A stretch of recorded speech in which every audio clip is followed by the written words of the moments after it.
everybody, Cinema Sickness here with this week's weekly review, where we take a look at all the titles I watched throughout the week and I give you my quick thoughts on them. So let's take a look at everything I watched. The first title I checked out this week was Monsters, Madmen, and Machines, a documentary narrated by Gil Gerard, Buck Rogers himself. Unfortunately, Gil throws out one too many cheesy one-liners. For a documentary that's supposed to be the early history of sci-fi and horror movies, doesn't really go into any great depths. We don't really learn all that much. They kind of just say, hey, here's some early sci-fi horror movies, and that's it. They show you some clips, and that's really all we get. It's more or less just a clip show, which could be fine if they threw in some history, but they really don't. Very little history in this. So all in all, I can't really recommend it. I would say if you are a big sci-fi and horror fan, maybe it's worth picking up then just for collecting purposes, but all in all, it's nothing you need to see. Nothing you need to have. You're not going to learn anything out of watching this, especially nothing you don't already know.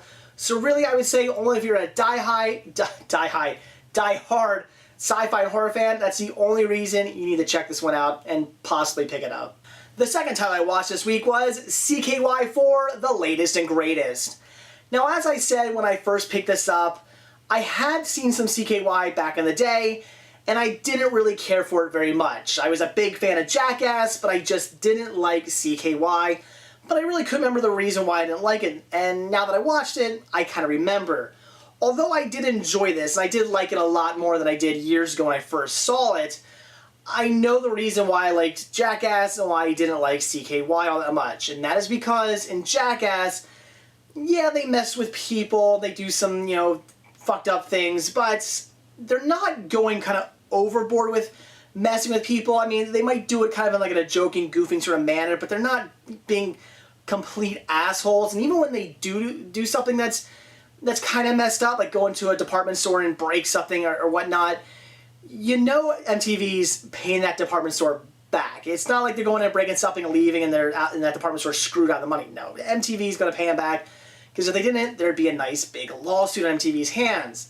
CKY, on the other hand, it's Bam and his crew going around being assholes, and that's just that. People are getting fucked with, and not necessarily in a funny way. I mean, they're being dicks to some people.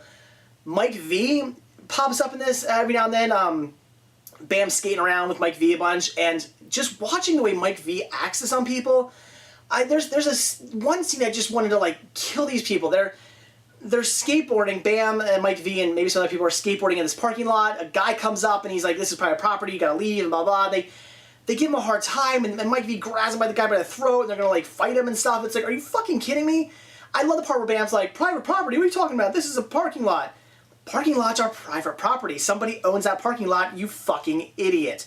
So it's just stuff like that that kind of pisses me off. I mean, watching that little scene from this just really just got under my skin. It's like, I used to skateboard, I used to skate on private property and get kicked off all the time, but the difference between me and what they do is when I get kicked off private property, I know that it's somebody's private property, and I leave because of that.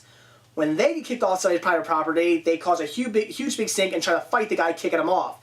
That makes you a fucking asshole. So that was kind of my problem with this, is I'm watching a bunch of assholes be assholes at people and, really fuck with people. And it just seems really rude and just makes them seem like a bunch of dicks. Whereas in Jackass, you can laugh at it. It doesn't make them, they don't look like a bunch of assholes all the time. That was the main difference. I think that's the reason why I was kind of pissed off the first time I watched this and why I didn't like it. Was just because, again, I was watching people be kind of assholes, and it really got under my skin. I don't like when people are just complete dickheads to other people. If you want to just, mess with somebody in a kind of funny sort of manner, all right, fine.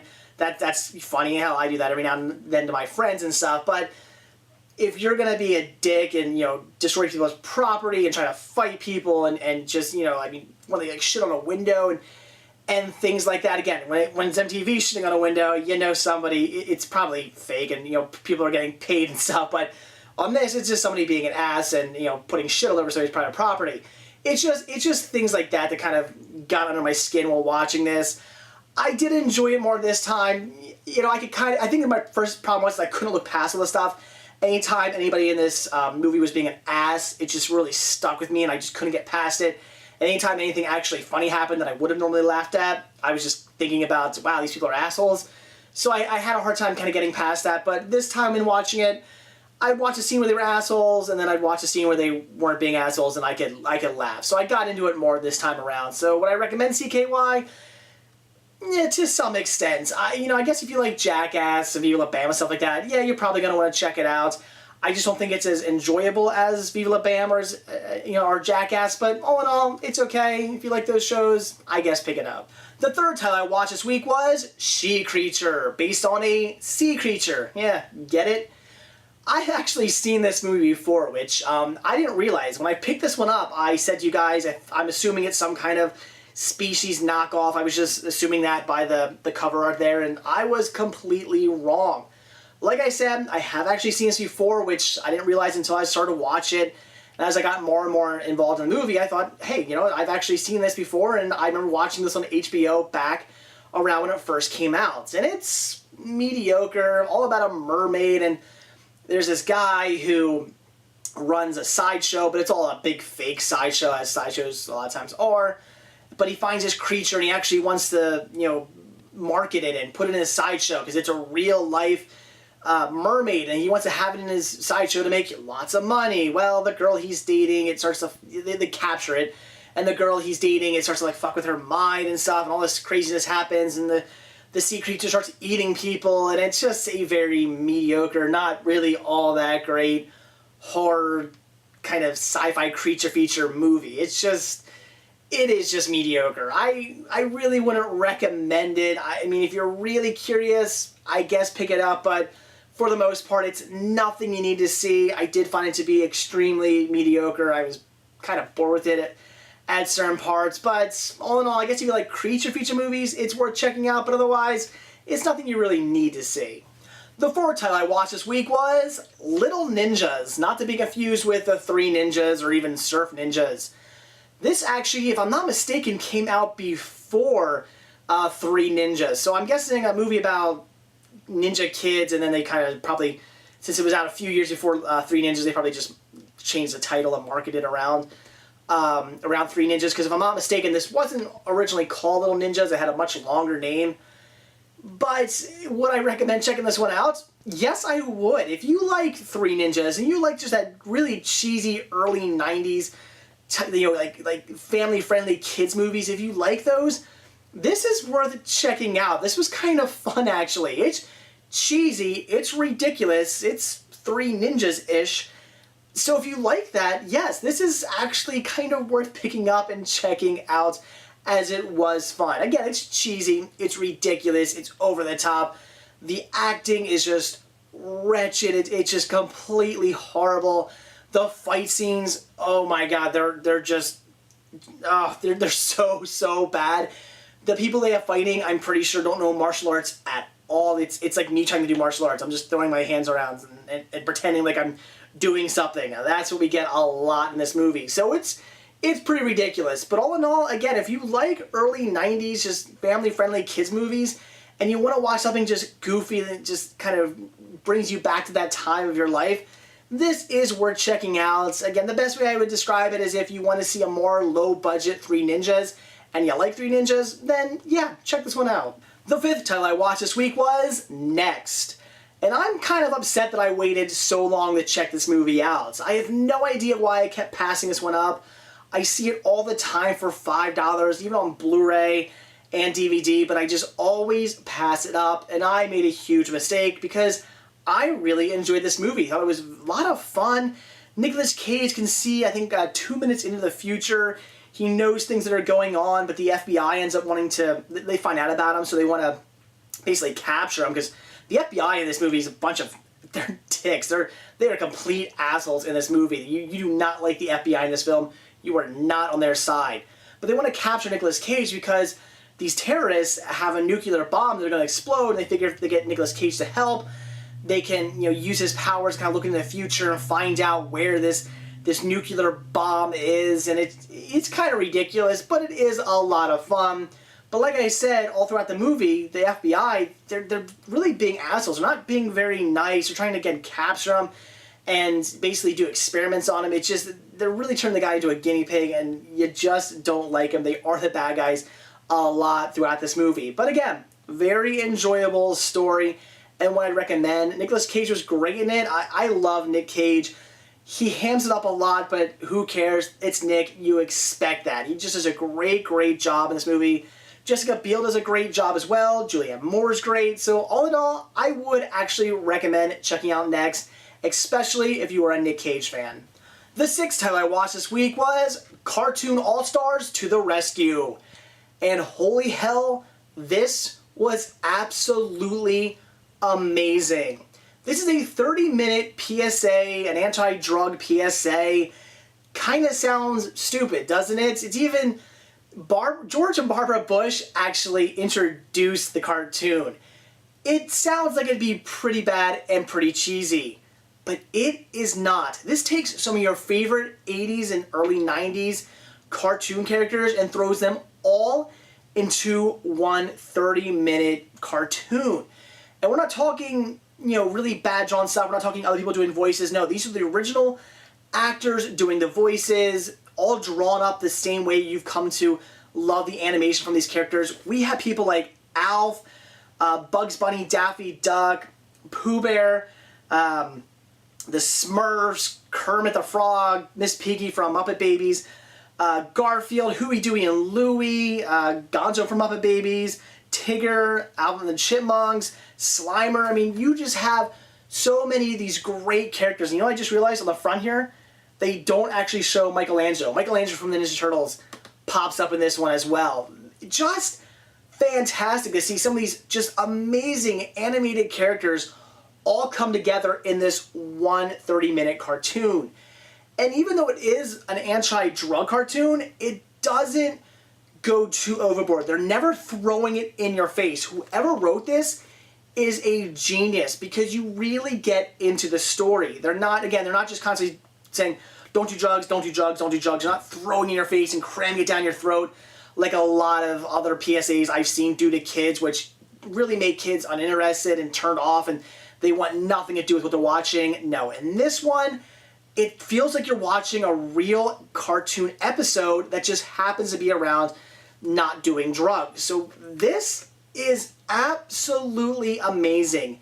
If you can get your hands on this, and this is a bit hard to find, I was very lucky to come across a copy of this on VHS, but if you can get yourself a copy and you're a fan of late 80s, early 90s animation, this is one you have to pick up, you have to see.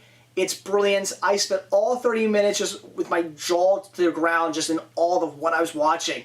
To see, Michelangelo interacting with the Smurfs and Kermit the Frog and Miss Piggy and Gonzo, talking to Slimer. It's just like, this is just amazing. The jokes were there too. I mean, that was also great. Garfield was throwing off his little one-liners. Alf was making fun of Garfield. He even said he was going to eat him at one point. I mean, there are jokes in this. It's the characters. The characters are not out of character. They are completely themselves. And I think that's what I loved so much about this. I had a fear that it'd be maybe different voice actors, maybe the animation would be different, maybe the characters would be acting a little funny, they wouldn't be acting like themselves because maybe the writer would have been, not keeping in tune with the characters. No, we do not have that issue at all. None of those issues pop up. We have great animation, all the original voice actors, and the characters are being themselves. So again, I cannot highly recommend this one enough to all you animation fans. This is a must-have for your collection if you can get a hold of it. The seventh title I watched this week was The American. Now, I really had no idea what I was getting into when I watched this one. It was a blind buy, hadn't bothered to look up any reviews or anything, but I actually enjoyed it. I will to say though, I think I understand why I haven't really heard much about this movie, and that is because it is rather slow paced, and I could only imagine a lot of people were probably put off by that. But it didn't really bother me because the story was really good and I really enjoyed the characters and what was going on, that even though it was a very slow paced movie, I still got into it the entire time and really enjoyed the story. Though I would say, had I seen this one in theaters, I probably would have been disappointed. I can't imagine sitting in a theater seat, just, people probably talking around you, and I'm not a really big fan of the theaters. I kind of hate going there. I hate all the people and getting the seats are uncomfortable and all that stuff. I can't imagine sitting through this slow-paced movie in that environment, but at your home, enjoying it on your couch or laying in bed watching this, it is very enjoyable. So I would actually recommend this one, although like I said, it is very slow-paced, so some of you guys might have a hard time with that. But a great George Clooney movie. It's about a guy who does some pretty bad things. He's not exactly a saint, but he's kind of looking for love, and due to his job and what he does, it's not working out so great for him. But really good story, one I'd recommend. It is a bit slow-paced, but that didn't bother me. And the 8th and final title I watched this week was Girls Against Boys. And this was okay. I would definitely call it mediocre. A lot of people describe this movie and compare it to The Last House on the Left or I Spit on Your Grave. And it is somewhat of a revenge movie, but it really didn't feel anything like those other two. I would say Last House on the Left and I Spit on Your Grave, very similar. This one, I guess, is put into the category of revenge film, but still a very different movie altogether. It does start out like a revenge film. It's this girl, she meets another girl, and the other girl's a bit of a complete psychopath, and talks the girl who was raped into going after the guy who raped her and his friends. And again, this other girl's a psychopath. She ends up killing a cop just because he's married and wants to bang her, and they end up going after this other guy who screwed one of the girls over, and it's kind of a revenge movie that eventually transforms into a just let's go around killing people sort of movie. So it's not 100% revenge all the time. The girl who, the psychopath girl from the movie, she ends up becoming, a kind of a horror character in the movie. She ends up becoming nuts, where she's stalking our other female character, the one who got raped, towards the end of the movie, and she kills this boy she's seeing, and all this stuff just kind of goes downhill. So yeah, kind of revenge movie, but also kind of not. It's kind of half and half revenge, maybe half like thriller. I guess I would say that. I guess I would say revenge thriller movie. That's a good way to describe this. So what I recommended, I guess I would. I'd say if you can pick this one up for cheap, I'd grab this for $4.99 after the upgrade and save program at Best Buy, which isn't going on anymore. But if you can get it for around that price, I'd say you can pay $5 for it. Sure, pick it up. Otherwise, it's nothing you really need to see. It wasn't that great. I wouldn't say rush out and see this one. Again, if you like Last House on the Left and I Spit in Your Grave, great, I do too, but I really would not compare this movie to the others. So if you've been hearing a lot of that like I did, don't really believe it. It's a very different film. It just gets thrown into the category of revenge film. So of course it gets compared to some of the more well-known revenge movies. So all in all, like I said, I would say sure, check it out if you're interested. It wasn't bad. I did enjoy it, but only if you can get it for, I'd say, $5 or under, and that's probably on Blu-ray. I don't even know if I'd say I'd pay that much for DVD. I'd say for DVD, if you can get it for like $3, buy it on DVD. But all in all, it's just alright. So there you go, guys. It's everything I watched this week. Definitely watched some great movies, especially Cartoon All-Stars to the Rescue. Some of the best 30 minutes of my life. Just amazing. Again, I can't stress enough how well done of a cartoon that was. For an anti-drug PSA, just done perfectly. I really hope someday we get that released to DVD. It's brilliant, and you all must check it out. So that's it, guys. Thanks for watching, and stay tuned to see what I watch next week. See ya.